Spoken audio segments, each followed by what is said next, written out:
Eh, Magandang umaga, mga kapatid, kaibigan. Narito na naman tayo para mag-aral sa salita ng Diyos. Bago tayo mag-umpisa, may hilingin ako sa inyo. Paki-subscribe sa aming munting YouTube channel, Marlon Coret YouTube channel, para mapabilis pagpalaganap ang salita ng Diyos sa buong mundo at maipakilala natin ang ating Panginoong Hesukristo, ating Panginoong Tagapagligtas. Paki-subscribe Marlon Coret YouTube channel.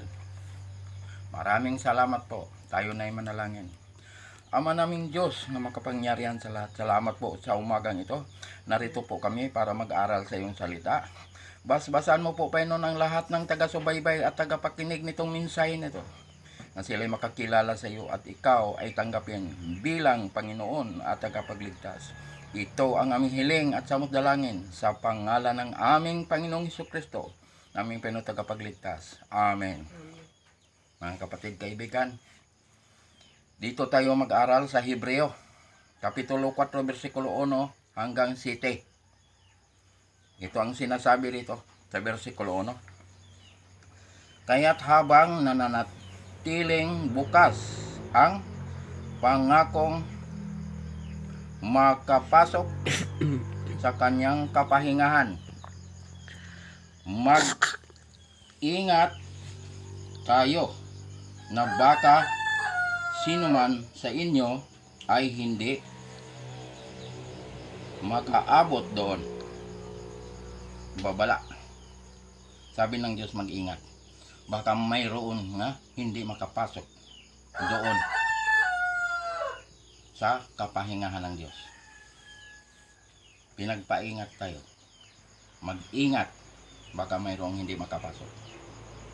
Yan ang sinasabi dito sa versikulo 1. Versikulo 2, ito ang sinasabi. Sapagkat dumating sa atin ang magandang balita, gaya rin naman sa kanila, ngunit hindi nila pinakinabangan ang pangangaral na narinig nila, sapagkat hindi sila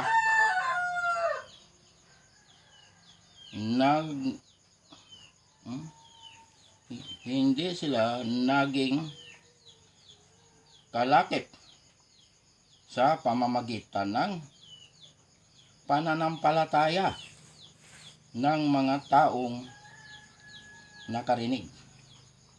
Yan ang sinasabi rito. Hindi sila kalakip na nananampalataya. Hindi sila sumasampalataya. Kaya nga hindi sila makapasok sa kapahingahan.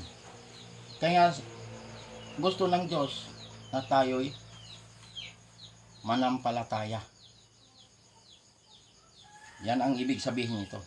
Sumampalataya tayo sa Diyos.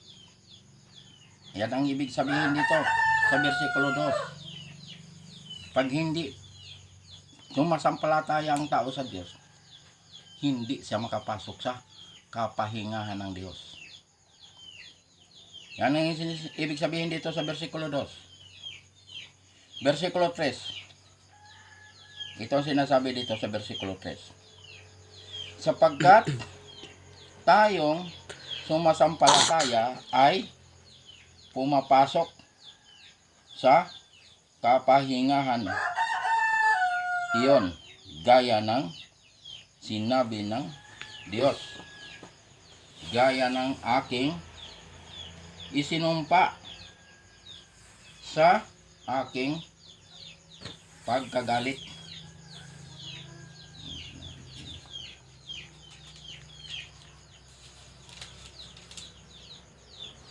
Sila'y hindi papasok sa aking kapahingahan, bagamat ang mga gawa niya mula ng itatag ang sanlibutan ay natapos na. Nagalit ang Diyos na hindi sila makapasok sa kapahingahan ng Diyos. tapos na ginawa ng Diyos ang lahat nga nandito sa daigdig nito. Langit, lupa, dagat, pati tayo ginawa ng Diyos. Nagalit ang Diyos. Ano ang ikinagalit ng Diyos? Isinumpa, hindi makapasok sa kapahinga ng Diyos. Verse 4. Ito ang sinasabi dito sa verse 4.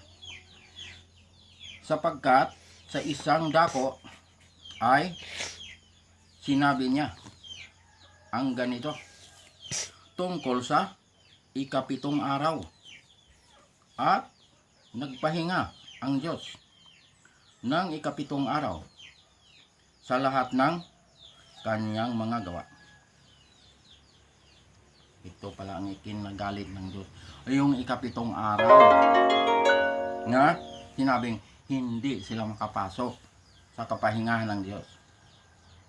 Ito, sinasabi niya, sa ikapitong araw, nagpahinga ang Diyos sa lahat ng kanyang ginawa.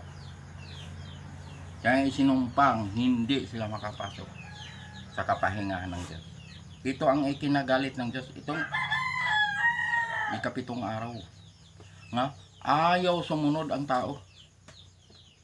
Ang galit ang Diyos. Isinumpang hindi sila makapasok. Kaya mga kapatid, kaibigan, pansinin natin ito. Itong minsay na to. Nga, itong ikapitong araw, banal na araw ito. Ito ang nagalit ang Diyos. Ang tao ayaw sumunod. Isinumpa na hindi sila makapasok sa kapahingahan ng Diyos. Ngayon, pag narinig natin ito, paniwalaan natin ito. Dahil ang Diyos ang may sabi nito. Ang salita ng Diyos ay buhay at ito ay katotohanan. Pag ang Diyos ay may sabi na hindi makapasok, hindi talaga makapasok dahil ang Diyos ang may sabi niya. Pero mga kapatid, kaibigan, hindi pa huli ang lahat. Dahil nananatili pang langit at lupa. Pag narinig natin ito, paniwalaan natin ito. Buksan ang ating isip, ang ating puso. Ngayon itong salitang ito, matanggap natin. Bukal sa ating puso, matanggapin ang salita ng Diyos. At paniwalaan natin ang salita ng Diyos. Yan ang ibig sabihin, mga kapatid, kaibigan. 5. Itong sinasabi dito sa 5. At sa dakong ito ay muling sinabi, sila'y hindi papasok sa aking kapahingahan. Inulit ng Diyos. Hindi makapasok sa kapahingahan ng Diyos. Pag ulitin ng Diyos ang kanyang salita, ibig sabihin, mahalaga. Kaya nga, pansinin natin ito. Dahil, ang Diyos ang may sabi. Pag hindi makapasok sa kapahingahan ng Diyos, alam na kung saan ilalagay ng Diyos yung mga ganyang tao. Pag hindi ka makapasok sa kapahingahan ng Diyos, alam mo na kung saan ka ilalagay ng Diyos. Yan ang ibig sabihin din. Mag-ingat. Paniwalaan natin ito. Yung salita na ito. Sampalatayanan natin ang ating Panginoon. Dahil ang salita niya ay makapangyarihan. Ay mga kapatid, kaibigan, tinuturuan tayo ng Diyos para tayo ay hindi mapahamak. Dahil mahirap pag hindi tayo makapasok sa kapahingahan ng Diyos. 6. Ito ang sinasabi dito sa versikulo 6. Kaya't yamang nananatiling bukas para sa ilan upang makapasok doon, at ang mga pinangangaralan ng magandang balita ng una ay hindi nakapasok dahil sa pagsuway na pangaralan, pero hindi naniniwala, kaya nga hindi nakapasok sa kapahingahan ng Diyos. Katulad nito, ipinangaral ang salita ng Diyos, pero pag hindi maniwala ang tao, hindi sumasampalataya ang tao sa Diyos, hindi talaga siya makapasok. Yan. Nangaral, dami nangangaral, pero ayaw maniwala, ayaw makinig, galit pa pag makarinig. Kaya nga, mga kapatid kaibigan, buksan ang ating isip, ating puso, nga maluwag sa ating puso, nga tanggapin ang salita ng Diyos. Paniwalaan natin ang salita ng Diyos, dahil ang Diyos ay makapangyarihan. Pag nagsalita ang Diyos, tutuparin ng Diyos at magaganap ang kanyang mga sinasabi. Kaya mga kapatid kaibigan, mahal tayo ng Diyos. Ayaw ng Diyos na tayo mapahamak. Gusto ng Diyos na tayo maligtas.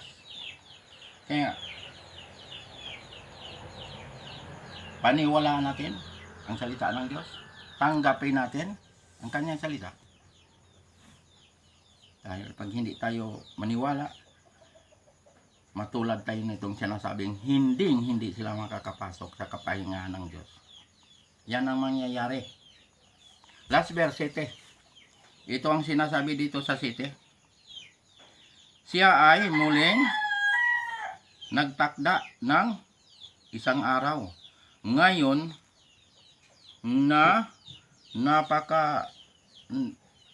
ngayon pagkatapos ng ilang panahon ay sinabi sa pamamagitan ni David, gaya ng sinabi noong una. Ngayon kung marinig ninyo ang kanyang tinig, huwag ninyo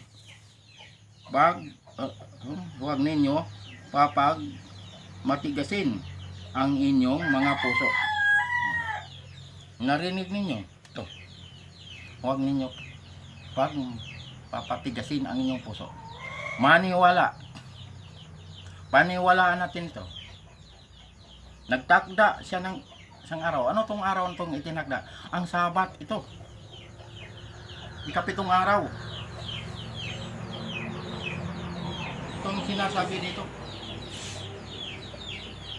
nga dapat natin pansinin ito. Paniwalaan natin ito. Sampalatayanan natin ito, ang salita ng Diyos. Dahil ang ika-7 araw nga sinabi dito, ayan, palatandaan ng Diyos nga kilala natin ang Diyos, kilala tayo ng Diyos. Na tayo ay makapasok sa kanyang kapahingahan. Pag tayo maniniwala, pero pag tayo hindi maniniwala, kahit narinig natin itong mensahe na to, nasa inyo yon, dahil ang Diyos ay hindi namimilit. Pinabayaan ng Diyos kung ano ang gusto ng tao, pero ang salita ng Diyos ay ipinangangaral para ang tao ay hindi mapahamak. Nasa inyo pag kayo'y maniniwala o hindi, pero ang salita ng Diyos ay katotohanan. Ang Diyos ay hindi marunong magsinungaling. Pag sinabi niya ay totoo at matutupad at magaganap.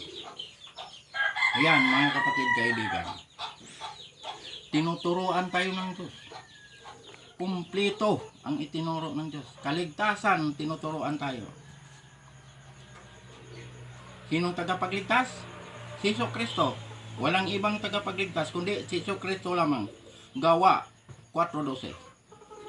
Walang ibang pangalan nga makapagliligtas kundi si Jesucristo lamang. Kaya nga dito ipinangangaral ko, Ipinahayag ko sa buong mundo nga walang ibang tagapagligtas kundi si Jesucristo lamang. Ang kanyang pangalan lamang ang makapagliligtas. Walang iba. Sa anong paraan? Manalig kay Kristo. Tanggapin si Kristo bilang Panginoon at tagapagligtas. Pag tinanggap mo si Kristo, ngayong oras na ito, ngayong umagang ito, kayo ay may nagkaroon ng buhay na walang hanggan. Pangalan nyo ay nakasulat sa aklat ng buhay. Pagkatapos, tinanggap si Kristo, anong gagawin? Magpabautismo. Sa ngalan ng Ama, sa ngalan ng Anak, sa ngalan ng Espiritu Santo. Dahil ang bautismo ay mahalaga. Paglubog mo, namatay ka, kasama ni Kristo. Pag-ahon mo, nabuhay ka, kasama ni Kristo. Ikaw ay bagong nilalang na, wala nang dating pagkatao. Ikaw ay nakatawid na sa kamatayan, tungo sa buhay na walang hanggan. Buhay ka pa, nakatawid ka na sa kamatayan. Dahil namatay ka kasama ni Kristo, nabuhay ka kasama ni Kristo. Yan. Yan ang katiyakan sa kaligtasan. Pagkatapos, magpabautismo, ano gagawin? Sundin ang kanyang mga utos. Itong ating pinag-aralan. Sundin ang utos ng Diyos. Para tayo ay makapasok sa kanyang kapahingahan. Dahil nasa kanyang utos ang palatandaan ng Diyos nga kilala natin ang Diyos, kilala tayo ng Diyos. Ano ang palatandaan? Ang Sabat, ang ikapitong araw. Itong ikapitong araw, ito ang ikinagalit ng Diyos na sinabi, hindi sila makakapasok sa kapahingahan ng Diyos. Ayan. Paniwalaan natin ito mga kapatid kaibigan. Dahil ang Diyos ay makapangyarihan. Ayaw ng Diyos na ang tao ay mapahamak. Gusto ng Diyos na maligtas tayo. Pero, ang problema, ang tao, ayaw makinig sa salita ng Diyos, ayaw maniwala, ayaw tumanggap kay Kristo, kaya sila'y napahamak. Mga kapatid, kaibigan, hindi pa huli ang lahat. Naghihintay ang Diyos kung sino ang lumapit sa Kanya, kung sino ang tumanggap sa Kanya, para magkaroon ng buhay na walang hanggan. Ang kaligtasan ay libre. Si Kristo ang gumawa nito sa krus sa Kalbaryo. Binayaran ang kasalanan ko, kasalanan nating lahat. Buhay ni Kristo ang ibinayad. Dugo ng ating Panginoon ang ihinugas ng ating mga kasalanan. Kaya mga kapatid kaibigan, tiyakin natin ang ating kaligtasan. Ngayong buhay pa tayo. Dahil ang kaligtasan, ngayong buhay pa tayo. Pangalawang Korinto, Kapitulo 6, versikulo 2. Ngayon ang araw ng kaligtasan. Ngayong oras na ito, ngayong umaga nito, pag kayo ay nananalig kay Kristo, tumanggap kay Kristo, magpabautismo at sumunod sa kanyang mga utos, tiyak, pangalan ay nakasulat sa aklat ng buhay. O yun ang babalikan ng Diyos. Yung mga pangalan na nakasulat sa aklat ng buhay. At isasama niya doon sa kanyang kaharian. Ang mga kapatid kaibigan, narinig niyo itong mensahe na ito? Paniwalaan niyo ito. Dahil ito ay buhay ang salita ng Diyos. Ang Diyos ay hindi marunong magsinungaling. Pag ang Diyos magsalita ay totoo. At magaganap. At matutupad ang kanyang salita. Hanggang dito na lang tayo, mga kapatid kaibigan. Pakisubscribe lang sa aming munting YouTube channel, Marlon Coret YouTube channel, para mapabilis pagpalaganap ang salita ng Diyos sa buong mundo at maipakilala natin ang ating Panginoong Hesukristo, ating Panginoong Tagapagligtas. Maraming salamat po. Tayo na manalangin. Ama naming Diyos nga makapangyarihan sa lahat, salamat po Panginoon sa mga salita mo naming napag-aralan ngayong umagang ito. Basahan mo po Panginoon ang lahat ng taga-subaybay at lahat ng tagapakinig na sila'y makakilala sa iyo at ikaw ay tanggapin bilang Panginoon at tagapagligtas.